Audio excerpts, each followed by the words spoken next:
भीष्म पितामह जी का 11 मंत्रों का एक सुंदर हार पितामह ने यहाँ बनाया है और वही सुंदर हार आज परात्पर प्रभु के श्रीकंठ में धारण कराया है। एक दिव्य ज्योति भगवान के हृदय कमल में समाहित हो गई है। पांडव रोने लगे।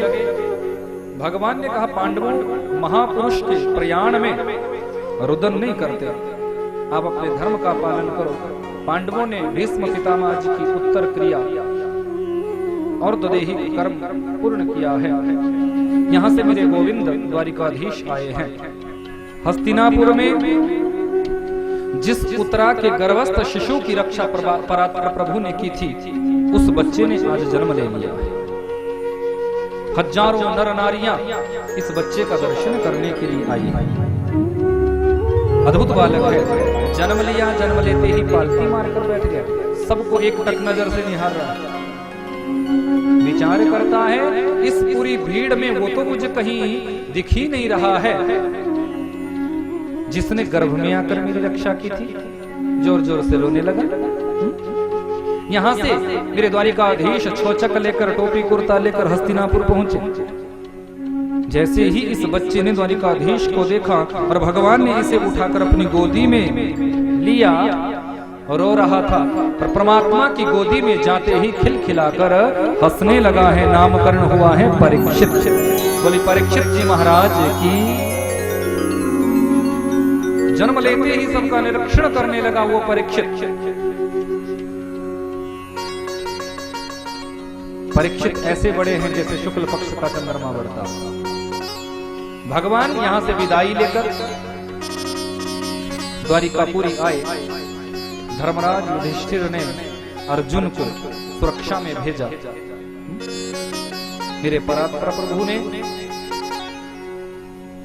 अपनी लीलाओं को समेटना चाहा, क्योंकि परमात्मा जानते हैं द्वापर का अंत और कलयुग का प्रारंभ होने वाला है। तो कलयुग आने से पहले मुझे धराधाम को छोड़कर स्वधाम गमन करना है। परमात्मा ने समस्त लीलाओं का संहरण किया। उद्धव जी से कहा कि मेरे द्वारा बसाई गई ये द्वारिकापुरी जलमग्न हो जाएगी, मात्र मेरा महल ही शाश्वत रहेगा। आप समस्त ब्रजवासियों को यहाँ से ब्रजमंडल लेकर जाओ। 16,108 रानियों को सुरक्षित अर्जुन के साथ भेजा। मार्ग में भगवान स्वयं भील बनकर आए हैं और अर्जुन को युद्ध में परास्त किया। अपनी 16,108 रानियों का हरण अर्जुन से किया। अर्जुन समझ गया कि मेरे गांडीव में जो शक्ति थी, जो सामर्थ्य था, वो परमात्मा की कृपा से था। भगवान साथ में है नहीं, वो शक्ति भी मेरी चली गई। परमात्मा ने अपनी लीलाओं का संभरण किया। स्वधाम गमन परमात्मा जाते हैं। यहां अर्जुन निस्तेज होकर हस्तिनापुर पहुंचे। धर्मराज युधिष्ठिर ने पूछा, अर्जुन क्या बात है, तुम्हारे मुख का तेज कहां चला गया? अर्जुन, 3 परिस्थितियों में मुख का तेज नष्ट होता है। अगम्य स्त्री का गमन यदि हो जाए तो मुख का तेज नष्ट हो जाता है। जिसके बिना हम एक पल भी नहीं रह सकते, वो प्रेमी यदि हमें छोड़कर चला जाए तो मुख का तेज नष्ट हो जाता है। मुख का तेज नष्ट हो जाता है। और गलती से भी गौ कन्या ब्राह्मण का वध हो जाए तो मुख का तेज नष्ट हो जाता है। तेरे साथ ऐसा क्या हुआ है? अर्जुन धड़ाम से नीचे गिर पड़े। बड़े भैया, जिन द्वारिकाधीश की कृपा से हमने बड़े बड़े युद्धों को जीता, जिनके कृपा प्रसाद से हम इस राष्ट्र के राजा बने, वो परात्पर प्रभु हमें छोड़कर चले गए। कुंती ने जैसे ही ये सुना है तो धड़ाम से धरती पर गिर पड़ी। कृष्ण कृष्ण कहते कहते कुंती ने प्राणों का त्याग किया है। पांडवों ने और दैहिक कर्म किया। बोले जब परात्पर प्रभु ही चले गए तो हमें भी क्या करना यहाँ रहकर। आनन फानन में राज तिलक की तैयारियां हुई। अपने पौत्र परीक्षित को हस्तिनापुर की राजगद्दी पर बिठाया। उपदेश दिया, बेटा किसी भी परिस्थिति में अपने जीवन में पाप होते हुए मत देखना। अधर्म होते हुए मत देखना, व्यभिचार होते हुए मत देखना। यदि शत्रु भी शरणागति में आ जाए तो उसे भी शरणागति प्रदान करना। समस्त प्रजा को संतान तुल्य मानना। ऐसा उपदेश पांडवों ने परीक्षित को दिया है। और वज्री विशाल होते हुए स्वर्गारोहण किया है। स्वर्ग पथ पर पांडव चले हैं। मार्ग में सबका शरीर शांत हो गया है, मात्र युधिष्ठिर जी ही सशरीर स्वर्ग पहुंचे हैं। भक्त वत्सल भगवान की यहां हस्तिनापुर में परीक्षित अपने राज्य को भली प्रकार अच्छी प्रकार निर्वहन कर रहे हैं। एक दिन राजा परीक्षित सुदूर प्रांत में निकले हैं और एक बहुत बड़े विचित्र आश्चर्य का दर्शन किया। परीक्षित क्या देखते हैं कि एक गाय खड़ी है और उसी गऊ के बगल में एक वृषभ, एक बैल खड़ा है, जिस बैल के 3 पैर कटे हुए हैं, एक पैर पर ही वो बैल खड़ा है। गाय इस बैल को देखकर रुदन कर रही है, रो रही है। परीक्षित ये सब छुपकर देखने लगे कि ये क्या हो रहा है। ध्यान देना, ये जो गऊ है, ये गऊ कोई और नहीं, यही साक्षात धरणी है, पृथ्वी है। जब धर्म रूपी वृषभ के 3 चरण कट जाते हैं तो ये पृथ्वी भी गऊ का रूप धारण करके रुदन करती है। जिस वृषभ के, जिस बैल के 3 पैर कटे हुए, ये साक्षात धर्म है। धर्म के 4 चरण है, सत्य, दया, दान और पवित्रता। ध्यान देना, सतयुग, त्रेता, द्वापर और कलयुग, इन चारों युगों में धर्म का एक एक पैर कटता चला जाता है। सतयुग में चारों चरण धर्म के होते हैं। धर्म रूपी वृषभ के सतयुग में चारों चरण होते हैं। पूर्ण रूप से ये धर्म रूपी वृषभ रहता है। लेकिन सतयुग गया, सत्य चला गया। सतयुग जैसे ही जाता है, सत्य भी हमारे जीवन का चला जाता है। विचार करो, इस कलयुग में क्या कोई सच बोलता है? बोलते हो सच? कोई सच नहीं बोलता। दिन में 50 बार तुम झूठ बोलते हो, और जिस दिन से ये मोबाइल तुम्हारे हाथों में आया है, उस दिन के बाद तो हर 2 मिनट बाद तुम झूठ बोलते हो। स्वामी जी कितने समय में आओगे? बस देवी जी 15 मिनट में पहुंच रहा हूं, बाबूजी अभी ऑफिस में है।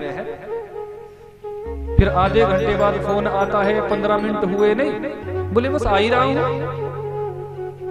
फिर 1 घंटे बाद फोन आता है, आए नहीं, बस 5 मिनट में पहुंच रहा हूं। 2 घंटे बाद फिर फोन आता है, अभी आपके 5 मिनट पूरे नहीं हुए, बाबूजी अभी ऑफिस से निकल रहे हैं। बात बात पर तुम झूठ बोलते हो, क्यों? एक ही बार बोल दो ना कि 2 घंटे आने में लगेंगे, बार बार फोन मत कर। वो भी बेचारी शांति से बैठे और तुम भी शांति से। पर हमें आदत बन चुकी है, हमारे जीवन में ऐसी आदत बन चुकी है कि जब तक 20-50 बार तुम झूठ नहीं बोलते, तुम्हारा भोजन पचता नहीं। अगर गलत कह रहा हूं तो बताओ, यदि गलत कह रहा हूं तो तुम बता सकते हो। सतयुग गया, तुम्हारे जीवन का सत्य चला गया। फिर त्रेता आया, तुम्हारे जीवन की दया चली गई। त्रेता युग में लोग दया करते थे। दया का मतलब ये नहीं कि अपने परिवार वालों पर तुम दया दिखाओ, वो दया नहीं है। परिवार वालों का भरण पोषण करना, परिवार वालों के साथ रहना, ये तो तुम्हारे जीवन का धर्म है, वो तो तुम्हें करना पड़ेगा। ये तो तुम्हारे जीवन का धर्म है। पिता की सेवा करना, माता की सेवा करना, पत्नी का पालन पोषण करना, बच्चों का पालन पोषण करना, ये तुम्हारे जीवन का धर्म है।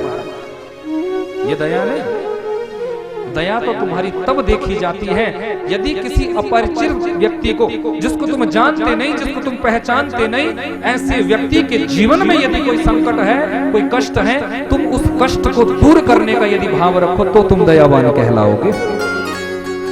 निस्वार्थ भाव से। तुम्हारी उस दया में स्वार्थ नहीं होना चाहिए।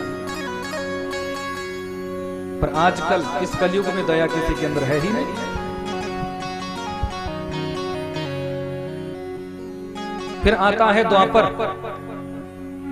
द्वापर में लोगों के जीवन में पवित्रता होती थी, लोग पवित्र रहते थे। बोले महाराज हम तो 4-4 बार स्नान पाते हैं, अच्छे अच्छे साबुनों से नहाते हैं, हम तो पवित्र हैं। पर सुनना जरा, 4-4 बार स्नान करने से तुम पवित्र नहीं हो सकते, क्योंकि जब तक मन की पवित्रता तुम्हारे अंदर नहीं है तो इस शरीर को, इस चमड़े को चाहे तुम 20 बार साबुन से इसका स्नान कराओ, इसको धुलाओ, साफ करो, पर तुम पवित्र नहीं कहलाओ। पवित्र तो तुम तब माने जाओगे, पवित्रता तुम्हारी तब देखी जाएगी यदि मन से भी तुम पवित्र हो। मन यदि तुम्हारा निर्मल है कि निर्मल मन जन सो मोहि पावा, मोहि कपट छल छिद्र न भाव।